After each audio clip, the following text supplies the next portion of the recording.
सुरगाणा वनविभाग व वनक्षेत्रातील संयुक्त व्यवस्थापन समितीतर्फे तालुक्यातील रोकडपाडा येथील 25 लाभार्थ्यांना सुरगाणा तालुका राष्ट्रवादी युवक काँग्रेस पार्टीचे तालुका अध्यक्ष राजेंद्र राजू पवार यांच्या उपस्थितीत 75% सवलतीच्या दरात गॅस कनेक्शन वाटप करण्यात आले। ही योजना 2011 पासून सुरू असून आतापर्यंत तालुक्यात बारे, उंबरठाण, सुरगाणा व कणाशी कार्यालयातर्फे 2078 आदिवासी लाभार्थ्यांना गॅस कनेक्शन देण्यात आले आहे।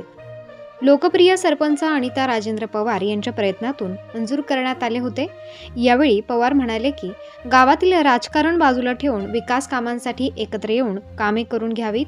माझा अनुभवाचा फायदा सर्वसामान्य जनतेला कसा होईल याची काळजी प्रत्येकाने घ्यावी। आम्हाला ग्रामपंचायत निवडणुकीत जो जनतेने दाखवलेला विश्वास आहे त्याला आम्ही तडा जाऊ देणार नाही। आज सुरगाणा तालुक्यात मोठ्या प्रमाणात विकास कामे चालू आहेत। गॅस एजन्सीज मालक सचिन पवार यांनी महिलांना वापर कसा करावा याची सविस्तर माहिती उपस्थित महिलांना केली। यावेळी अभिनाथ खांडवी, उमेश खांडवी, चंदू गावित, अशोक गावित, दीपक खांडवी, शांताराम गावित, लक्ष्मण गवळी, अण्णा गाडवे, अशोक गावित, कैलास चौधरी, काशीनाथ, ममता कणोजे, पोमीबाई कणोजे व गावातील ग्रामस्थ महिला मोठ्या संख्येने लाभार्थी उपस्थित होते।